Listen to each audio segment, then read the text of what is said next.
안녕하세요. 오늘 여러분과 함께 파헤쳐 볼 내용은요. 회사 생활을 한다면 아마 누구나 마주칠 수 있는 아주 교묘한 함정입니다. 네. 바로 인사팀에서 보낸 것처럼 위장한 이메일. 생각만 해도 좀 아찔하네요. 그렇죠. 정말 흔한 수법 중 하나죠. 저희 앞에는 이 공격이 정확히 어떻게 작동하고 또 우리가 어떻게 맞서야 하는지 분석한 자료들이 놓여 있는데요. 이 자료들을 바탕으로 해서 이 위협을 간파하고 우리 자신과 또 우리 회사를 지켜낼 실질적인 방법을 알아보겠습니다. 맞습니다. 오늘 저희 목표는 그냥 단순히 조심하세요 이 말을 하려는 게 아니거든요. 네네. 공격자들이 우리의 어떤 심리를 파고드는지, 그리고 기술적으로는 또 어떤 함정을 파놓는지, 마지막으로 그 함정을 피할 가장 효과적인 방법은 무엇인지 그 속까지 한번 깊숙이 들여다보는 거죠. 좋습니다. 그럼 바로 한번 시작해보죠. 제 메일함에 2025년 10월 직원 성과 보고서라는 제목의 이메일이 도착했다고 한번 상상해 볼게요. 네. 솔직히 이건 못 참고 바로 클릭할 것 같은데요. 바로 그 지점이 공격의 시작점이죠. 대부분의 사람이 그렇게 반응하거든요. 그렇군요. 자료에서는 이런 공격을 스피어 피싱이라고 부릅니다. 일반 피싱이랑은 좀 달라요. 스피어 피싱이요? 네, 일반 피싱이 그냥 바다에 큰 그물을 던져서 아무거나 걸려라 하는 식이라면 스피어 피싱은 저격수 같아요. 저격수요? 네, 목표물, 그러니까 A 회사의 직원인 당신을 오랫동안 연구하고 당신의 이름, 직책, 이걸 다 정확히 알고 맞춤형 총알을 발사하는 것과 같거든요. 그래서 훨씬 더 위험한 겁니다. 저격수라니. 비유가 정말 확 와닿네요. 그럼 그 맞춤형 총알에는 어떤 심리적인 장치가 숨어 있는 건가요? 핵심은 신뢰와 긴급성이라는 이 두 가지 감정을 아주 교묘하게 조종하는 데 있습니다. 신뢰와 긴급성. 네, 인사팀, 경영지원팀처럼 우리가 평소에 의심하기 힘든 내부 부서 이름으로 메일을 보내서 신뢰의 벽을 그냥 허물어 버리는 거죠. 그리고 성과 보고서나 급여 명세서 오류, 복리후생 변경 안내 같은 제목으로 이거 지금 당장 확인 안 하면 나한테 불이익이 생길지도 몰라 하는 긴급성을 만들어내는 거고요. 세상에. 정말 무섭네요.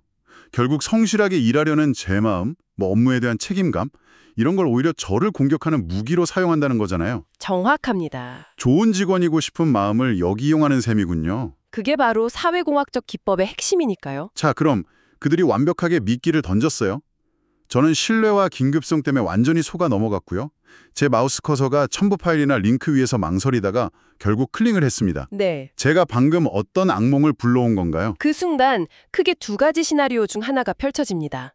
첫 번째는 아주 고전적인 악성 첨부 파일 감식이에요. 첨부 파일이요? 성과 보고서 2025-10.zip이나 퍼포먼스 리포트.html 같은 파일들이죠. 여기서 특히 그 퍼포먼스 리포트.html 파일이 아주 교묘한데요. 잠깐만요.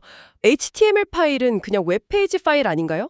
저는 .exa 같은 실행 파일이 아니라서 안전하다고 생각할 것 같은데요. 바로 그 점을 노린 겁니다. 대부분의 사람들은 HTML은 그냥 웹사이트 여는 거니까 하고 경계심을 풀죠. 하지만 실제로는 그 파일을 여는 순간 사용자 눈에는 그럴듯한 보고서 페이지가 보여요. 네. 근데 그 뒤에서는 보이지 않는 스크립트가 막 작동해서 진짜 악성 코드를 컴퓨터에 몰래 다운로드하고 실행시킬 수 있어요. 그야말로 문서로 위장한 트로이 목마인 셈이죠. 와, 상상도 못했네요. 그럼 두 번째 시나리오는 뭔가요? 피싱 링크 방식입니다. 포털에 로그인하여 보고서를 확인하세요. 이런 메시지랑 링크가 같이 걸려 있죠. 네, 많이 본 것 같아요. 이걸 누르면 우리 회사 포털이랑 정말 똑같이 생긴 가짜 로그인 페이지로 이동해요. 여기에 무심코 아이디랑 비밀번호를 입력하는 순간 그 정보는 실시간으로 공격자에게 전송됩니다. 그리고 그 결과는 상상하고 싶진 않지만 랜섬웨어 감염이겠죠? 네, 사용자가 파일을 실행하거나 가짜 사이트에서 뭔가를 다운로드하는 순간 컴퓨터 안에 모든 중요 문서, 사진, 엑셀 파일들이 순식간에 암호화됩니다. 그리고 바탕화면에는 이런 메시지가 나타나죠. 당신의 파일은 암호화되었다. 파일을 되찾고 싶으면 48시간 내에 비트코인을 지불하라. 사실상 디지털 인질극이 시작되는 겁니다. 이렇게 정교한 공격을 막는 게 거의 불가능하게 느껴지는데요. 그래도 이 자료들이 희망을 주겠죠? 우리 같은 평범한 직원 개개인이 스스로를 지키기 위해 할 수 있는 핵심적인 방어법은 뭔가요? 물론 있습니다. 가장 중요한 건 사실 기술이 아니라 습관이에요. 습관이요? 네. 크게 네 가지 행동 수칙을 기억하시면 좋은데요. 첫 번째는 일단 의심하기입니다. 일단 의심하기. 평소에 사내 메신저로 소통하던 인사팀에서 갑자기 개인 이메일로 성과 보고서를 보낸다. 뭔가 늘 하던 방식이 아니잖아요. 그렇죠. 이상하죠? 그러면 일단 멈추고 이게 왜 나한테 이런 식으로 왔지? 하고 질문을 던지는 게 중요해요. 일단 멈추고 생각하는 습관이군요. 그 다음은요? 두 번째는 발신자의 이메일 주소를 아주 자세히 들여다보는 겁니다. 여기가 정말 중요한데요. 주소요? 네, 정상 주소가 hr@mycompany.com이라면 가짜는 hr.mycompany@gmail.com처럼 누구나 만들 수 있는 공용 메일 계정을 쓰거나 지메일 같은 거요. 네, 아니면 hr@mycompany.com처럼 회사 이름 컴퍼니의 O를 A로 살짝 바꾼 그런 교묘한 오타를 포함하고 있을 수 있어요. 우리 뇌가 익숙한 단어를 볼 때 대충 훑어보고 넘어가거든요. 이런 미세한 차이를 놓치기 쉬운 거죠. 정말 교묘하네요. 세 번째는 뭔가요? 세 번째는 함부로 클릭하지 않기. 특히 링크 위에서는요. 클릭하는 대신 마우스 커서를 링크 위에 살짝 올려놓아 보세요. 클릭은 하지 말고요. 절대 안 되죠. 올려만 놓으면 화면 구석에 이 링크가 실제로 연결되는 주소가 뜨는데 이 주소가 우리 회사 공식 도메인, 그러니까 mycompany.com이 맞는지 꼭 확인해야 합니다. 좋습니다. 의심하고 주소 확인하고 링크는 커서만 올려보기. 그런데 만약 이메일이 정말 의심스러울 때 그 다음 행동이 정말 중요할 것 같아요. 어떻게 해야 하죠? 아주 중요한 질문입니다.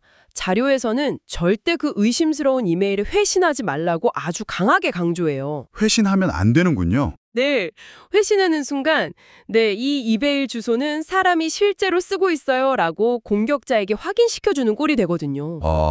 대신 이메일이 아닌 사내 메신저나 전화처럼 완전히 다른 채널로 인사팀 담당자에게 직접 확인해야 합니다. 혹시 이런 메일 보내신 적이 있으세요? 하고요. 다른 채널로 확인. 그리고 확인 결과 피싱이 맞다. 그러면 즉시 사내 보안팀에 신고해서 다른 동료들의 피해를 막는 것이 가장 중요하죠. 다른 채널로 확인하고 즉시 신고한다. 알겠습니다.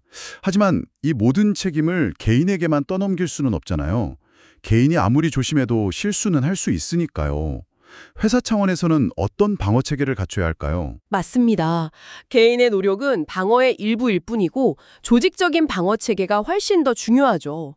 자료에서는 이걸 기술적 방어와 관리적 방어로 나눠 설명합니다. 기술적 방어, 관리적 방어. 기술적 방어는 이메일 보안 솔루션으로 악성 메일을 사전에 필터링하고 직원 PC에 최신 백신을 설치하는 등의 조치를 말하는 거고요. 여기서 자료에 EDR이라는 용어가 나오는데 좀 생소하네요. 우리가 보통 쓰는 백신 프로그램이랑은 어떻게 다른 건가요?